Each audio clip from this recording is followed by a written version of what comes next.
This is 2.2 Compound Statements, Part 2. Translate each statement into symbolic notation. So we're carrying on where the last video left off. So what we're going to do is read the sentence and then we are going to translate it into symbolic notation. Now these particular statements are going to have commas in them. So where a comma is going to depend on what happens with it. So let's read this first one first. First it says, let R equal Willie is a runner, S equals Willie is a swimmer, and B equals Willie is a biker. Then it goes on to say, if Willie is not a swimmer, then Willie is a biker or he is a runner.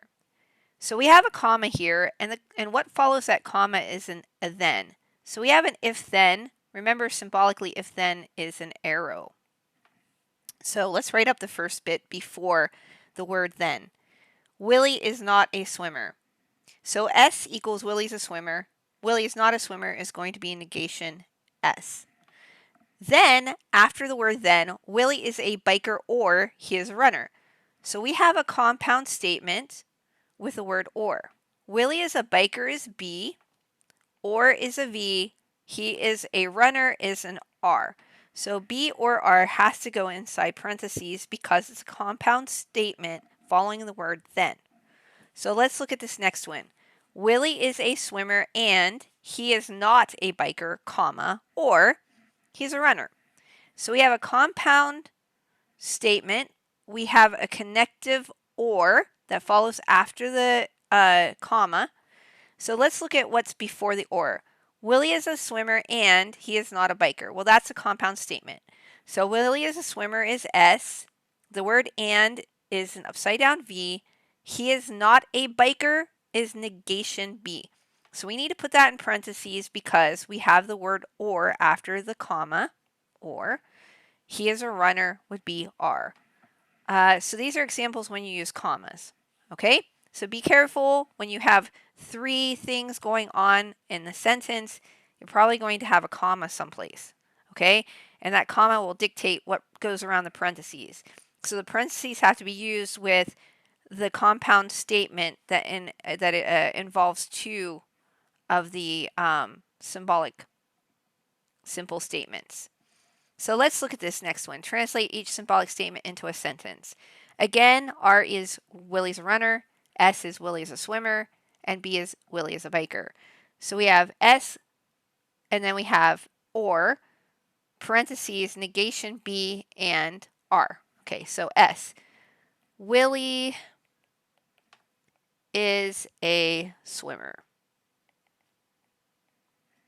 Okay, now we have the word or, but we have parentheses. So let's put a comma there. And then we have negation B. So Willie is not a biker.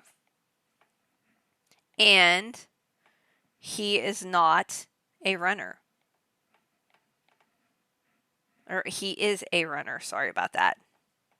There's no negation. So he is a runner. Okay. So again, I need to put the comma after the word or because or is the main connective. And then we had a compound statement following that or. So let's look at the next one. S or B in parentheses, then R. So we have an if then. So we have if S is Willie is a swimmer.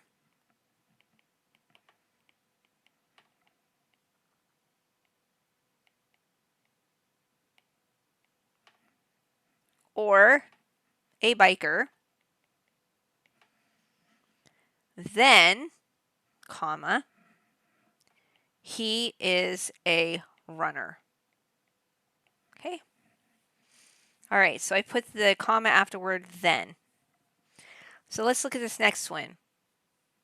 S or, in parentheses, if B, then R. Okay, so S. Willie is a swimmer. Or, comma,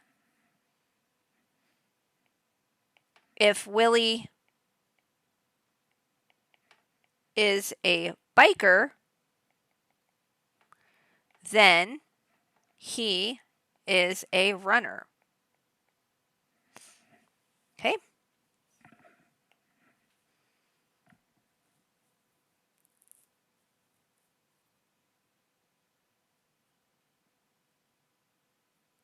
Okay.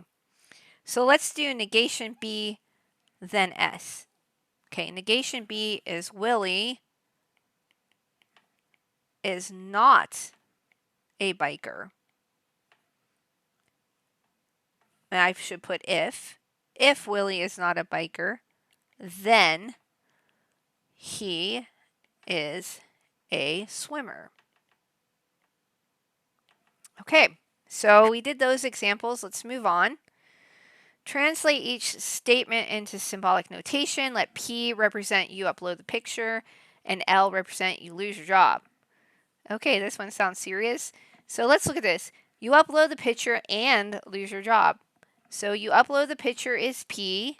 The word and looks like an upside down V. You lose your job is L. You upload the picture and don't lose your job. So you upload the picture is P. We have the connective and. Don't lose your job is negation L. You don't upload the picture and lose your job. So you don't upload the picture. So negation P and L. You don't upload the picture and don't lose your job. Well, this sounds like the best scenario out of these ones so far. So negation P and negation L. You will lose your job if you upload the picture. So this is an if then. So if you upload the picture, then you will lose your job. So whatever follows if is going to come first. So you upload the picture, remember, is P. Then you will lose your job. So if P, then L. So be careful with wording with those. So sometimes if thens, you have to look what comes after the word if. If you lose your job, then you uploaded the picture. So if you lose your job again is L. Then you uploaded the picture, which is P. Okie dokie. So those ones are done. And by the way, that is the end of 2.2. Thanks for watching.